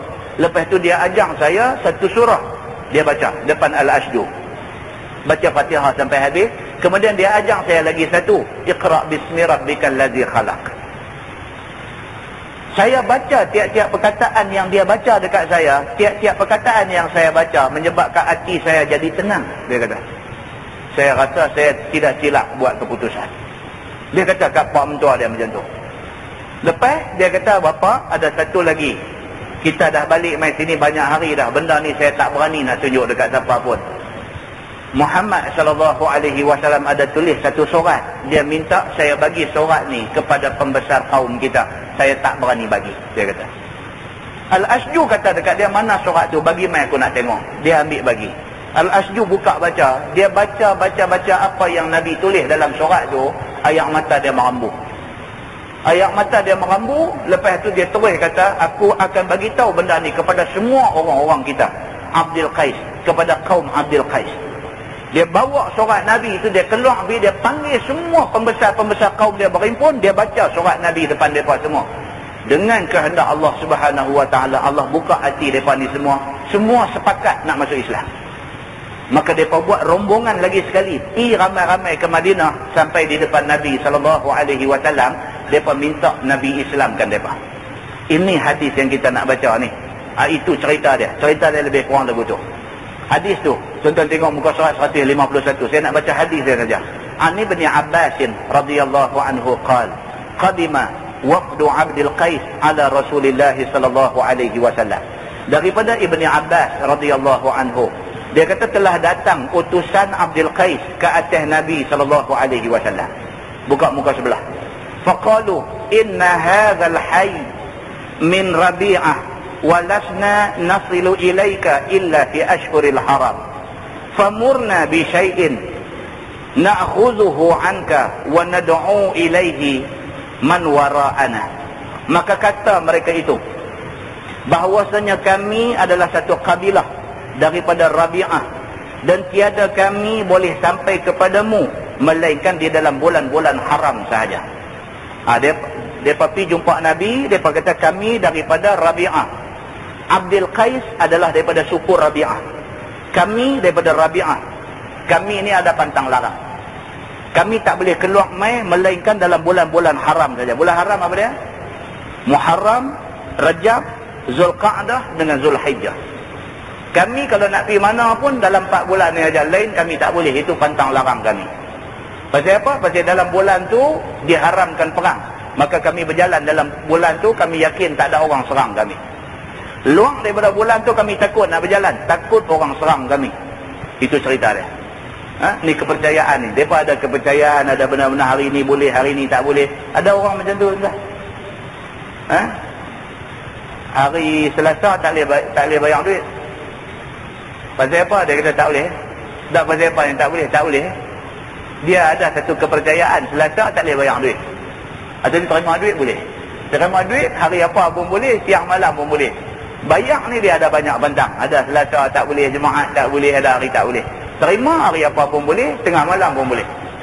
Ingat ini pantang larang. Jadi yang kata suku Abdul Qais ini, mereka jumpa Nabi, mereka kata kami nak berjalan ni tak banyak masa. Cuma dalam bulan haram saja kami boleh berjalan, pasal kami rasa kami selamat berjalan dalam bulan haram ni. Sebab dalam bulan tu tak akan berlaku perang, dia kata. Famurna bi syai'in na'khudhuhu 'anka wa nad'u ilaihi min wara'ana. Dia kata dekat Nabi, maka suruhlah kami akan sesuatu yang boleh kami ambil akan dia daripadamu, dan kami seru kepadanya mereka yang di belakang kami. Dia kata dekat Nabi, wahai Muhammad, bagilah apa-apa pesan dekat kami. Yang pesan tu membolehkan kami buat benda yang boleh datang manfaat dekat kami. Bagilah apa-apa nasihat untuk kami buat apa yang kamu nasihat tu, dan kami dapat kebaikan daripada nasihat kamu tu. Minta Nabi nasihat mereka. Dan supaya nasihat tu kami boleh pihabak dekat orang-orang kami yang ada di negeri kami. Faqala, maka sabda Nabi SAW, amurukum bi arba'. Nabi kata, baiklah, aku pesan dekat hampa supaya hampa buat 4 perkara. Yang pertama, al-iman billah. Nabi kata yang pertama aku pesan dekat hampa, jadilah orang Islam, berimanlah kepada Allah. Nabi kata begitu. Jadilah orang Islam, berimanlah kepada Allah. Satu. Summa fassaraha, kemudian Nabi menjelaskan maksud dia. Iaitu apa dia? Syahadati an la ilaha illallah wa anni rasulullah. Islam itu ialah kamu mengaku bahawa tidak ada Tuhan melainkan Allah, dan aku adalah Rasulullah. Hampa sebut benda ni, hampa jadi Islam. Nabi kata, itu satu aku minta. Yang kedua, wa iqamis salah. Nabi kata, aku pesan dekat hampa, dah jadi orang Islam, sembahyang 5 waktu, tunaikan. Nabi kata. Yang ketiga, wa ita'iz zakah. Nabi kata, dah jadi orang Islam, zakat kena keluar. Wa antu addu khumusa ma ghanimtum. Dan yang keempat, Nabi kata aku pesan dekat hangpa, dah jadi orang Islam, kalau berlaku perang antara Islam dengan kafir, harta yang hangpa rampas daripada orang kafir tu, itu adalah ghanimah. Maka ghanimah mesti bahagi 5. Ghanimah mesti bahagi kepada 5 bahagian. Itu yang Nabi SAW pesan. So dalam hadis yang kita baca ni, dia nak bagi tahu bahawa apa yang Nabi sebut itu adalah fardu. Siapa boleh buat benda-benda fardu ni, dia ada iman kepada Allah. Itu dia nak abang kat kita. Maka iman yang pertama ialah dia satu orang yang mengaku tak ada Tuhan melainkan Allah. Dia beriman. Dia sudah jadi orang Islam yang beriman kepada Allah. Yang kedua, sembahyang. Yang ketiga, zakat. Yang keempat, kalau sekiranya dia terlibat dalam perang, dapat harta rampasan, harta tu jangan ambil seorang, tetapi bahagikan kepada 5 bahagian. 4 benda yang disebut oleh Nabi SAW ini adalah menjadi penguat kepada iman. Bila orang tu Islam, dia beriman, dia buat benda ni, iman dia jadi kuat. Begitu. Tonton buka muka surat 11, 154. Dia kata bab ma jaa fi istikmalil iman wa ziyadatihi wa nuqsanih. Yang ni kita baca. Iaitu bab yang datang pada menyatakan hadis yang membicarakan kesempurnaan iman dan lebih dan kurangnya. Ini kita nak bercakap tentang kesempurnaan iman. Maksud dia apa? Maksud dia iman ni kadang-kadang sempurna, kadang-kadang tak sempurna. Maksud dia apa? Kadang-kadang iman ni ziyadah, dia bertambah. Kadang-kadang iman ni nuqsan, dia berkurang. Maksudnya ialah yang kata iman ni dia satu benda yang tak tetap. Kadang-kadang kita beriman, kadang-kadang kita kurang iman. Ini tajuk dia. Ketahuilah saudaraku, sesungguhnya iman itu boleh sempurna ia, dan boleh kuat dia, dan boleh dhaif dia. Iman ni dia boleh kuat, dia boleh dhaif, dia boleh lemah. Yang ni kita sendiri boleh tahu lah tuan-tuan. Kita sendiri boleh tahu. Ada hari kita jaga pukul 3 ya, dan bangkit ambil ayat sembahyang sunat. Tahajud 2 rakaat. Ada hari jaga pukul 3, jaga tengok jam. Semalam dah bangkit malam esok pula. Iman nuqsan. Dia kata iman kurang. Manusia ni mesti lalu punya benda ni. Mesti lalu. Ustaz ke apa ke tak kira. Dia mesti lalu sebagai manusia, dia melalui proses ni. Mesti lalu punya. Mesti lalu ya. Nabi aja yang terpelihara daripada menghadapi masalah-masalah ni. Lain daripada tu, semua akan menghadapi masalah ni. Mesti lalu punya. Ada hari bangkit-bangkit, dia punya semangat lain macam. Bangkit sengak-sengak masuk pancong ambil ayat sembahyang, Allahu Akbar, tahajud 2 rakaat. Habis bagi salam, tengok baru pukul 3.30. 3.30 ambil Quran pula, buka baca pelan aja baca Quran. Iman dia ziyadah. Dia kata yazid, bertambah.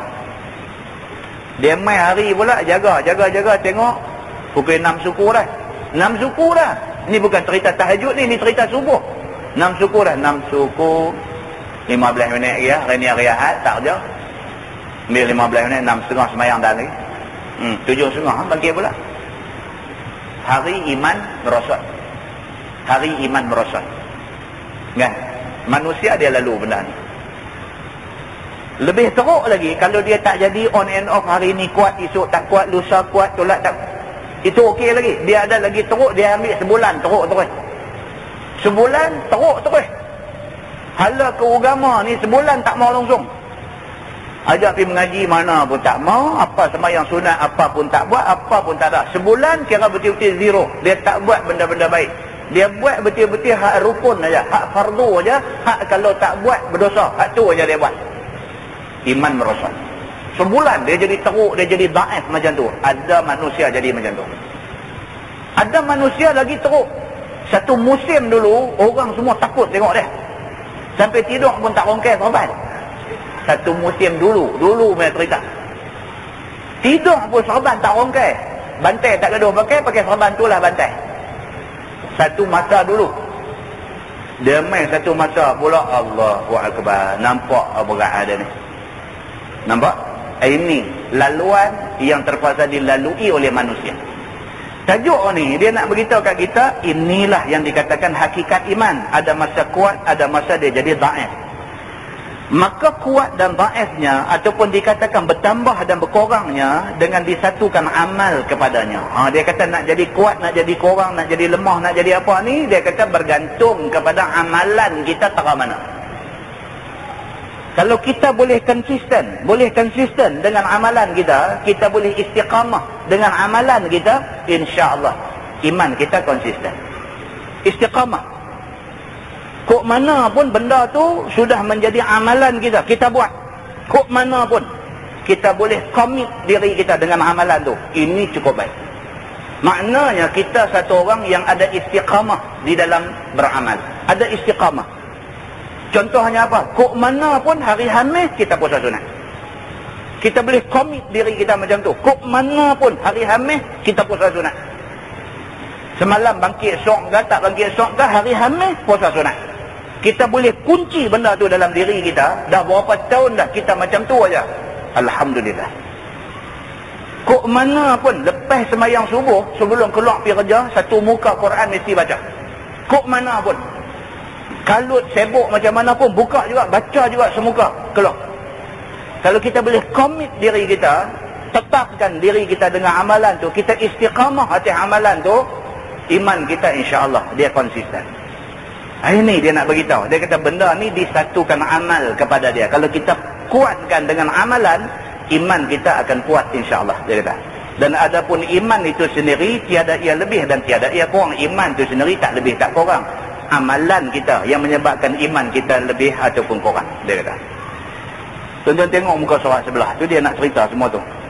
Hadis dia kata an Aisyah radhiyallahu anha qalat qala Rasulullah sallallahu alaihi wasallam inna min akmalil mu'minina imanan ahsanuhum khuluqa wa arfafuhum bi ahli. Itu hadisnya daripada Aisyah radhiyallahu anha, yakni isteri Nabi sallallahu alaihi wasallam. Kata Aisyah telah bersabda Nabi sallallahu alaihi wasallam bahawasanya setengah daripada yang lebih sempurna orang-orang mukmin pada imannya itu ialah yang lebih elok mereka itu pada tabiatnya dan lebih lembut dengan anak dan isterinya. Itu dia. Nabi bagi satu kayu ukur.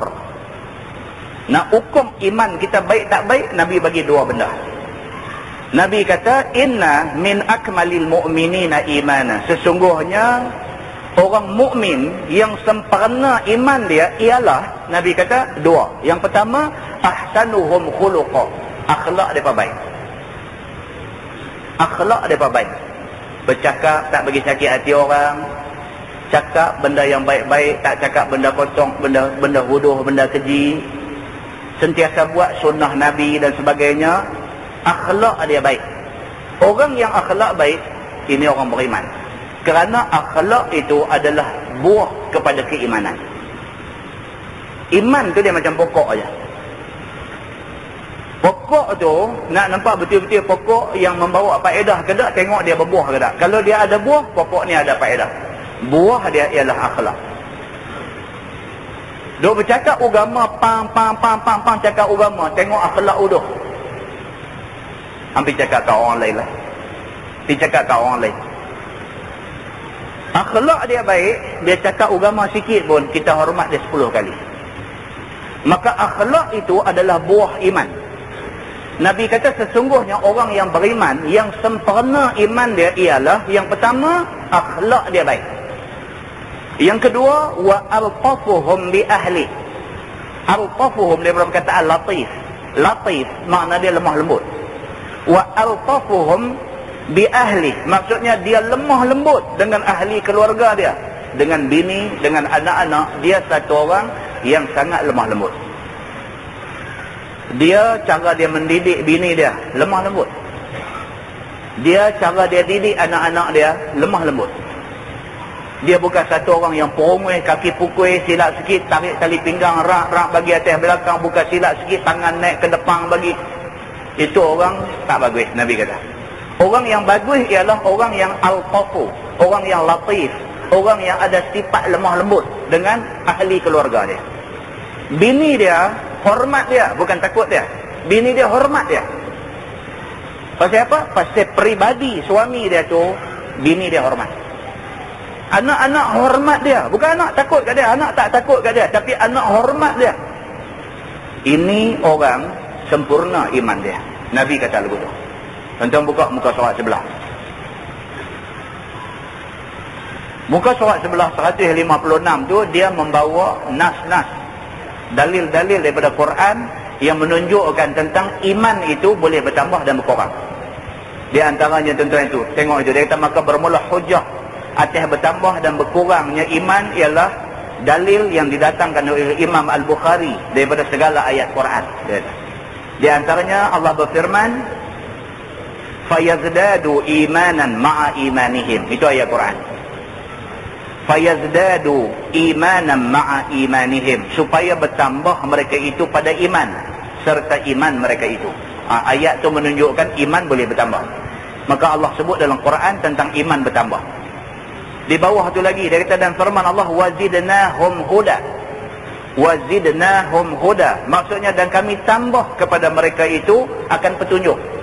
Ini cerita tentang Ashabul Kahfi. Tuhan kata wazidnahum huda, dan kami tambah kepada mereka itu petunjuk. Petunjuk itu ialah iman. Dan bawah tu ada banyak ayat lagi lah. Sampailah muka surat sebelah 157. Muka surat sebelah tu pun duk cerita benda yang sama lagi. Dia nak buat mai dalil yang menunjukkan iman boleh bertambah, boleh kurang. Di antaranya tu baris yang ke-6 daripada bawah penggan yang pertama muka surat sebelah tu. Dia kata firman Allah, innamal mu'minuna allazina idza dzukirallah wajilat qulubuhum wa idza tuliyat alaihim ayatuh zadatuhum imana wa ala rabbihim yatawakkalun allazina yuqimuna as-salah wa mimma razaqnahum yunfiqun ulaika humul mu'minuna haqqan. Ini ayat popular, selalu penceramah duk baca ayat ni. Maksud dia sebenarnya orang yang mukmin itu ialah apabila disebut nama Allah di hadapan mereka, gementar hati mereka itu. Ini iman. Bila sebut nama Allah, dia rasa ketak. Dia rasa ketak hati dia. Itu tanda dia ada iman. Takut kepadanya. Dengar nama Allah saja dia ketak. Pasal apa? Pasal dia takut dekat Tuhan. Dan apabila dibacakan ke atas mereka itu ayat-ayat Quran, maka bertambah mereka itu pada imannya. Ini dalil menunjukkan iman boleh bertambah. Bila baca ayat Quran, walaupun dia tak faham, tapi dia rasa dalam hati dia tu, dia rasa something strange. Dia rasa satu benda yang luar biasa menggigit hati dia. Dan atas Tuhannya bertawakal mereka itu. Iaitu sekalian mereka yang mendirikan sembahyang 5 waktu. Nafkahkan daripada barang yang diberi rezeki akan mereka itu. Dan mereka itulah orang-orang mukmin yang sebenar-benarnya. Dia kata itu ceritanya. Itu ayat dia. Kemudian bawah tu juga adalah benda yang sama. Tuan-tuan buka muka surat sebelah. Buka muka surat sebelah, dia bawa mai satu hadis. Tuan-tuan tengok masalah 134 tu. Agama dan akal itu kurang pada orang perempuan. Betul kan orang perempuan ni agama dia dengan akal dia kurang? Sesungguhnya orang perempuan itu tidak sayogia dibiarkan menurut kemahuannya. Agama kata sebagai suami, kita tak boleh biar bini kita ni ikut apa dia mau. Sebagai suami bertanggungjawab kena kendali isteri dia. Kena kendali isteri dia. Dia kena kontrol bini dia. Kerana kebanyakan kemahuannya itu menurut hawa nafsu. Dia kata kerana kebanyakan. Bukan semua. Kebanyakan orang perempuan ni dia suka ikut nafsu. Benda sikit dia lompat tinggi. Benda tu sikit saja. Oh, dia buat raplah, dia buat kalut lah macam nak kiamat esok lusa. Benda tu kecil saja. Orang laki-laki dengan benda tu biasa. Kita kata dia Allah biasa. Benda tu tak teruk mana. Kita kata oh dia tak boleh lah. Dia lompat di depan, dia lompat di belakang, dia nak telefon orang tu, dia nak telefon, dia buat kalut. Ini menunjukkan orang perempuan ni dia perlu ada satu orang laki-laki dalam hidup dia, yang laki-laki ni kena tolong kontrol dia. Dia cepat menggelabah, dia cepat terkejut, dia sedih pun sampai bukan-bukan. Orang perempuan Allah jadikan dia tabiat begitu. Kebanyakannya begitu, dia kata. Dan tidak sayogia dibiarkan mereka itu dalam kejahilan. Dia kata kita sebagai suami, kita tak boleh biar bini kita duduk dalam keadaan tak erti jahil agama. Tak boleh. Saya kata di Masjid Padang Temusu bulan lepas.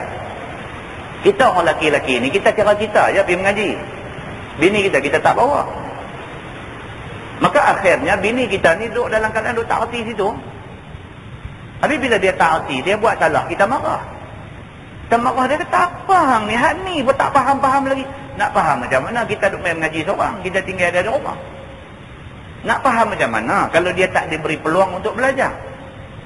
Kita pun satu, kita tak bagi dia, tak buka dia kepada ilmu, kita marah dia pasal dia tak berilmu. Maka tak sayogia. Dia kata tidak sewajarnya kita membiarkan orang perempuan ni dia dalam kejahilan dia. Tak sepatutnya macam tu. Begitu. Bahkan yang sayogianya diajak dan ditegur dan dinasihatkan ia supaya berbuat baik. Sepatutnya suami dia kena tegur bini dia. Bini tak mau pakai tudung, tak sah dia ambil pelepas nyok balon atas belakang dia. Bagi dia reti. Main ni duduk Ustaz. Aku nak abang kan. Ni hang duk buat ketegang tak mau pakai tudung ni. Kalau hang berdosa tak apa, aku berdosa sama. Kita kata kat dia gitu. Tak betul-betul. Betul-betul hang sayang tak kat aku? Tanya sayang ni dah lembek dia. Dia kata sayang lah. Tolong aku lah. Tolong aku. Tolong pakai tudung. Hang tak mau pakai tudung. Hang buka aurat ni. Hang berdosa. Hang berdosa tak apalah. Hang cari. Hang tanggung ambil lah. Tapi aku laki hang. Aku duk biar hang duk buka aurat depan orang ni. Aku duk biar ni. Aku berdosa. Hang tak? Aku berdosa. Aku susah payah duk buat kebajikan, duk buat apa-apa semua. Buta aja aku pergi jadi salah kerana aku tak boleh nak terbiar hang bini aku. Kalau dia mengaji, tapi mengaji tak habis, dia nanti jawab balik, Allah dia kata Nabi Nuh pun bini dia tak boleh. Itu kacau. Itu kacau. Dia kata apa pula saya? Dia kata bini Nabi Nuh pun tak boleh, Nabi Nuh tak boleh ajak ke? Kalau dia jawab lagu tu nak kena bawa main mengaji lah. Pasal kita tak boleh piah dengan dia, kita tak boleh piah. Dia ada hujah untuk nak kepak kita. Kan? Tapi sebagai suami dia kata mesti kena tegur, mesti kena nasihat. Kita habang kat dia, tolong aku. Kalau hang kata hang tak kisah azab neraka macam mana pun hang boleh tahan, tak apa hang tahan bi, tapi hang tolong aku tak tahan dengan azab neraka. Aku minta tolong kan. Cakap kat dia, nasihat kat dia, insya-Allah tuan-tuan. Batu pun, batu keras. Kita duduk titik ayam kat dia, titik ayam seminggu, sebulan, setahun, 10 tahun, sampai 50 tahun. Tengok-tengok batu keras tu ada lekuk juga. Ada lubang juga. Ayam duduk menitik tak berhenti, dia makan batu yang keras tu. Kita menikah dengan dia baru 15 tahun cerai, tengok 20 tahun cerai, tengok 25 tahun, mana lah nak tahu. Sebelum akhir hayat dia, dia bertaubat kepada Allah, dia menyesal, dia jadi orang baik. Begitu, dia kata. Kerana adat kebanyakan perempuan itu mulutnya jua yang kuat membuat busuk. Dia kata. Kebanyakan. Dia kata orang perempuan ni mengata, mengumpat ni amalan mereka.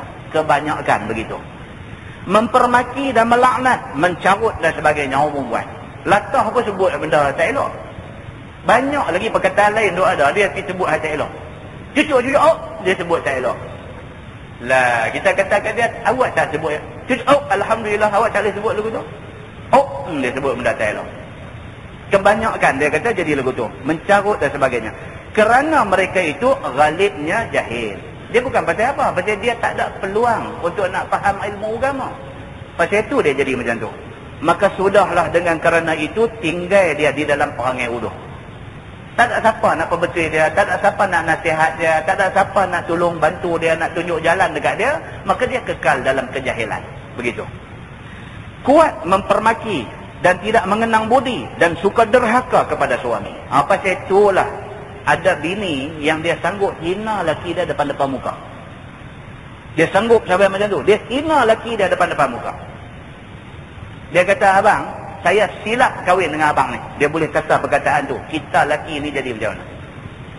Kita laki ni, misal bertarik ni, jadi macam arnab kecil aja bila dia kata begitu. Abang, dia kata, saya dulu, saya abang kat abang berapa kali lah, dia kata.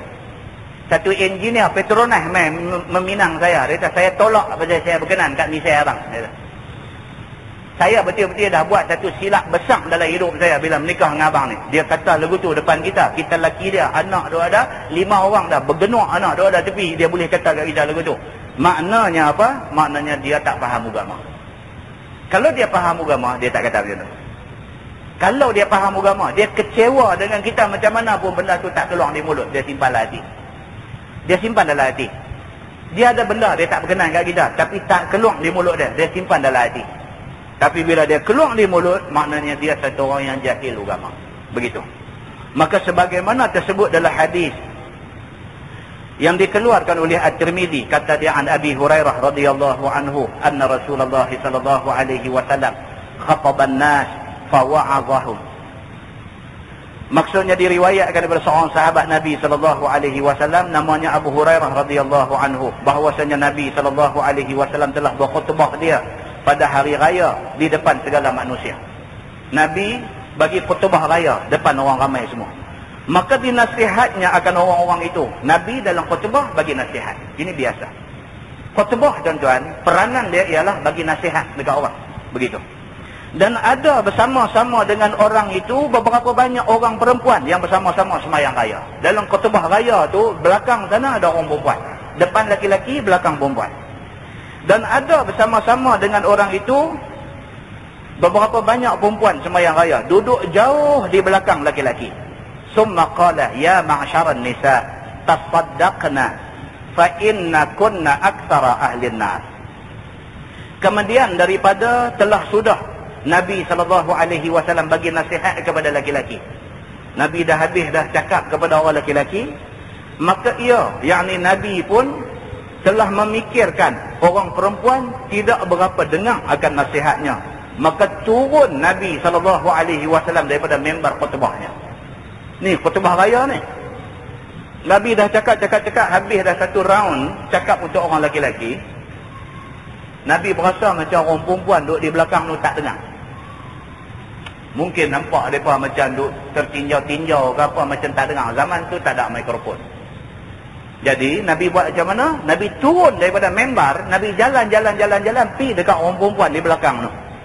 Maka berjalan Nabi di celah orang yang duduk-duduk itu. Terus pergi ke belakang, tuju kepada orang-orang perempuan. Supaya Nabi nasihatkan dengan berdekatan dan terus sampai kepada pendengaran mereka itu. Nabi terus pergi sampai ke orang perempuan duduk di belakang tu, lagi satu round khutbah lagi untuk orang perempuan pula. Nabi bagi macam tu. Maka sabda Nabi SAW, wahai sidang perempuan, maka hendaklah bersedekah sekalian kamu. Kerana sesungguhnya sekalian kamu telah diberi lihat Tuhan akan daku akan neraka. Maka aku lihat kebanyakan isi neraka itu ialah orang perempuan. Tu dia. Nabi pergi bagi buah keras terus. Nabi turun daripada mimbar ni, jalan debu, pergi dekat orang perempuan di belakang tu. Nabi kata dekat orang perempuan, Nabi kata, Allah Subhanahu Wa Taala bagi aku nampak neraka. Dan malangnya bila aku nampak aja neraka, kebanyakan penghuni neraka itu ialah orang perempuan. Nabi kata. Apabila didengar oleh satu orang perempuan yang dipilih di dalam banyak-banyak perempuan itu, dengan segera dia tanya Nabi. Ada satu ketua mereka lah. Dengar Nabi kata, Allah nampakkan neraka kepada aku, dan aku nampak dalam neraka ni ramai orang perempuan. Bangkit cepus kata dia ni. Bangkit terus. Faqalat, maka kata dia ni, faqalat imra'atun minhunna wa lima dzaka ya Rasulullah.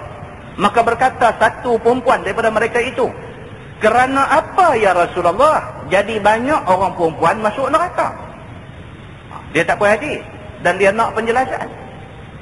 Dia kata pasal apa ni? Alih mai orang perempuan je duk kena. Dia kata, dia kata orang lelaki-lelaki ni betul semua ke?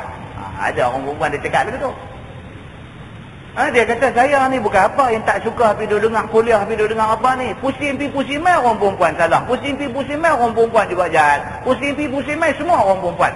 Awak orang lelaki-lelaki baik sangat ke? Alah lelaki saya, dia mula nak merepek. Allah kata bunyi pasang. Alah lelaki saya tu baik sangat ke? Kacau.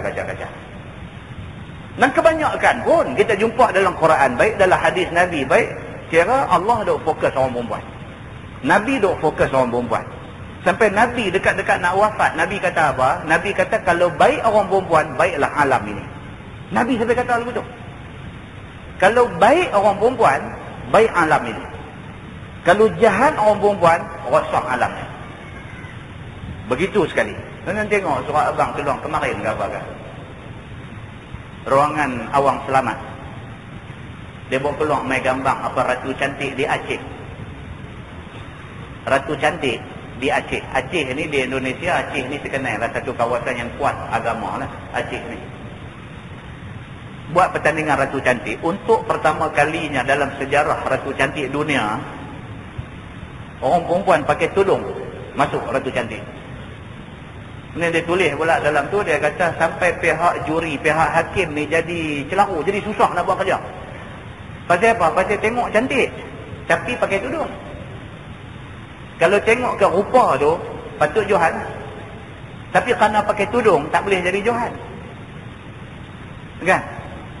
Dan dia ni pun dia nak masuk juga, tapi tak mau buka tudung juga. Dia nak pecah tradisi. Dia kata Ratu Cantik yang bertudung, dia kata. Kan? Tak ada kira lah. Kita bukan nak menghukum dia masuk betul-betul, kata betul berdosa, kata itu soal lain lah. Soalnya dari satu segi dia mempertahankan prinsip aurat dia. Dia mempertahankan prinsip aurat dia. Kalau betul-betul hati dia hati dunia, dia buka lah. Dia dah ada rupa pakai, buka aja, masuk lawan. Kalau menang berapa ribu dia nanti dapat dia. Tapi dia mempertahankan, kalah pun tak apa dia dah. Tapi dia nak masuk juga, dan dia nak mempertahankan prinsip menutup aurat dia. Tindakan dia betul atau salah, Allah Subhanahu wa ta'ala sahaja yang boleh menghukum dia. Muslimin dan muslimat yang dirahmati Allah sekalian. Maka orang perempuan ni pun bangkit. Faqala imra'atun minhunna, dia bangkit, kata dia, kerana apa ya Rasulullah jadi banyak daripada orang perempuan masuk neraka? Dia kata pasal apa yang orang perempuan banyak masuk neraka? Qala, jawab Nabi, likasrati la'nikunna, yakni wa kufrikunna al-ashir. Sabda Nabi SAW, kerana banyak maki, sumpah sekalian kamu, yakni kerana banyak engkar sekalian kamu akan kebaikan suami kamu. Kebanyakan orang perempuan kena masuk neraka pasal apa? Pasal dia suka duk condemn lelaki dia. Dia suka duk condemn lelaki dia. Dia kata, abang, saya kerja, abang pun kerja. Abang bagi kat saya duit, betul-betul duit hak abang bagi tu, betul-betul buat belanja dapur pun tak cukup, dia kata. Hak kita duk makan, duk apa hari-hari ni, setengah aja duit abang, setengah duit saya, dia kata. Mana pi tanggungjawab abang? Dia pi cakap lagu tu. Kan? Dia pi cakap lagu tu. Walaupun hak dia cakap tu betul, tapi cara dia cakap tu melukakan hati suami dia. Dia tak sepatutnya cakap macam tu. Dia boleh cakap macam lain. Dia boleh cakap macam lain. Dia kata, abang duit belanja abang bagi tak cukup kan? Dia kata, hak duit saya punya, saya duk hantar kampung, bantu mak ayah saya. Duit abang bagi tak cukup, abang boleh tambah sikit lagi tak? Dia boleh cakap macam tu. Tapi dia pilih untuk cakap dengan bahasa yang melukakan suami dia. Perbuatan dia, sengaja pilih perkataan nak bagi luka hati suami itu berdosa. Pasal apa? Pasal dia dianggap menghina suami. Masalah, dia kata bagi nasihat dan mengajak orang perempuan, dia kata. Kata Imam Nawawi rahimahullahu ta'ala dalam syarah Muslim, dan pada ini hadis menunjukkan sunat bagi nasihat orang-orang perempuan dan bagi ingat kepada mereka itu akan akhirat. Kita bagi nasihat kepada orang perempuan itu sunat. Satu orang ustaz, satu orang guru, kalau nak pergi mengajak kelas orang perempuan saja, misalnya, tak salah, dia kata. Dan mengajak mereka itu segala hukum Islam. Kita pergi nak mengajak pasal hukum agama pada mereka. Dan memecut mereka itu atas bersedekah. Dan kita nak pergi habang kat mereka, hampa banyakkan bersedekah. Sedekah, dia boleh menghapuskan dosa-dosa kecil yang dibuat oleh mereka sebelum ni. Maka bermula hukum ini, hukum pergi bagi kuliah dekat orang perempuan ni, apabila tiada teratur atas yang demikian itu kejahatan. Apabila tidak memungkinkan berlaku fitnah. Satu orang ustaz laki-laki nak pergi mengajak orang perempuan, boleh tak boleh? Pada dasarnya boleh, dengan syarat tidak ada unsur-unsur fitnah. Itu dia kata. Dan takutkan fitnah atas yang memberi nasihat ataupun yang diberi nasihat. Elakkan daripada memungkinkan jadi fitnah, sama ada dekat kita hak bercakap ataupun dia hak dengar. Contohnya apa? Masuk dua orang duduk dalam satu bilik. Ustaz duduk dengan satu perempuan dalam satu bilik. Kononnya nak nasihat. Tapi duduk dalam satu bilik sunyi, tak ada siapa tengok. Ini memungkinkan berlaku fitnah. Walaupun ustaz ni niat baik, walaupun perempuan tu niat baik, tapi memungkinkan berlaku fitnah. Dia mengundang fitnah. Orang boleh kata, Allah tengok no, ambil kesempatan. Benda ni sudah jadi fitnah. Maka elakkan daripada kemungkinan-kemungkinan itu. Ataupun lain daripada keduanya. Kalau terselamat daripada unsur fitnah, memberi nasihat kepada orang perempuan itu tidak salah. Begitu. Kemudian dia kata masalah perempuan sembahyang berjemaah dengan laki-laki. Kata Imam Nawawi rahimahullahu ta'ala dalam hadis itu menunjukkan bahawasanya apabila datang perempuan sembahyang jemaah sama dengan laki-laki dan datang pada kumpulan mereka itu, yakni kumpulan laki-laki, maka hendaklah tidak bercampur-campur dan biarlah perempuan-perempuan itu asing tempat daripada laki-laki. Masjid pun dia suruh asing, perempuan duduk satu tempat, laki-laki duduk satu tempat. Itu sebab tuan-tuan, kalau tuan-tuan pergi Mekah, orang laki-laki semayang satu saf dengan orang perempuan, saat lagi petugas Masjidil Haram ni, jubah putih serban merah ni, dia main Mekah. Dia mai kat kita, dia kata haram, haram, haram. Haram tu bukan dia nak abang kata ni Masjidil Haram. Ni kita duduk tidak faham pula. Kita kata naam, naam, naam apa. Dia bukan nak abang kata yang ni Masjidil Haram. Dia nak abang tu hang tu laki-laki perempuan sembahyang sebelah-sebelah itu haram. Perempuan pergi duduk tempat perempuan, laki-laki duduk tempat laki-laki. Kita selalu pergi duduk sebelah-sebelah, takut bini hilang. Takut bini hilang. Orang pula tu cerita jaga baik-baik, Arab-Arab ni sekali dia pelari bini. Duk dengar cerita tu yang duk semayang sebelah-sebelah tu. Semayang sebelah-sebelah itu haram. Bahkan fatwa Imam Asy-Syafi'i, dia kata haram. Semayang berjemaah laki-laki perempuan duduk sebelah-sebelah. Haram. Ini bukan kata benda ni. Benda ni kena jaga. Benda ni kena jaga. Dalam masjid pun dijaga benda ni. Jangan laki-laki perempuan yang bukan mahram duduk sebelah-sebelah. Ini pula dalam konsep syuahibah. Lebih lagi lah. Itulah cerita dia. Itu lebih-lebih lagi. Begitu. Dia kata kerana takutkan daripada fitnah ataupun daripada berpandang-pandangan ataupun pikiran dan seumpamanya. Bila bercampur ni tuan-tuan, api dengan petrol. Laki-laki dengan perempuan ni api dengan petrol. Itu aja cerita dia. Dia sepang lah. Bila sepang tu yang duk jadi kalau macam-macam cerita tu pasal tu. Semalam kena kerat orang. Kena kerat. Nak baca surat bang ni keluar. Baca berita semalam pun masuk. Dengan bini jiran pun boleh jadi hal. Dia duduk sebelah-sebelah rumah. Dia pun reba lori. Laki kau tu pun reba lori. Dia silap bawa lori. Dia pergi bawa lori orang lain. Bawa keluar pergi. Sampai tang mana ke. Laki ni sudah dapat tahu ke macam manakah hambat pergi. Hambat pergi. Jadi hal. Dia kerat bang. Dia kerat benda hak nakai ni. Televisi yang tunjuk semalam berlopiang apa nama darah di kereta tu. Berlopiang darah. Dia kerat bang. Lepas tu nak bawa pergi hospital on the way. Mati tengah jalan. Pasal apa ni piduk jadi lalu ni? Pasal petrol dengan api lah. Pasal petrol dengan api lah. Dia spang lah. Ini dia bagi tahu kat kita. Dia kata masjid lah. Masjid pun boleh jadi. Di masjid pun boleh jadi kerana dia kata takutkan daripada fitnah ataupun berpandang-pandangan. Mata ni. Nabi kata apa? An-nazaru sahmun min sihami iblis. Nabi kata an-nazar, mata yang melihat ni, sahmun, dia satu anak panah. Min sihami iblis, daripada anak-anak panah iblis. Tengok tu, itu sebab orang duk buat, budak-budak muda duk buat gambar anak panah pergi kena daun keladi tu. Panah.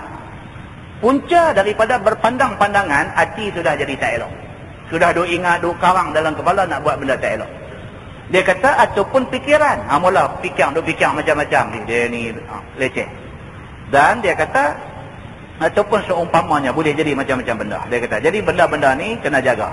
Masalah sedekah sunat itu tidak berkehendakkan ijab dan qabul. Yang ni dia nak beritahu, kata sedekah, kita nak bagi sedekah tak payah ingat kata aku sedekah ni kerana Allah, tak payah. Sedekah bagi itu sudah jadi sedekah. Tengok lagi dia kata masalah waktu perempuan engkarkan budi ataupun ihsan suami. Sesungguhnya orang perempuan yang bersuami maka suka ia buat engkar apa budi ihsan suami kepadanya. Kebanyakan orang perempuan ni dia kata dia suka engkar kebaikan suami dia. Kerana kurang akal mereka itu dan sikit ilmu pada diri mereka itu. Sebagaimana tersebut dalam hadis, qala wa ma ra'aitu min naqisati aqlin wa dinin aghlaba li zawil albab wa zawil ra'yi min kunna. Sabda Nabi SAW, dan tiada aku lihat daripada perempuan-perempuan yang kurang akal dan kurang agama, melainkan lebih melawan bagi orang-orang yang berakal dan ahli fikir daripada sekalian kamu. Yakni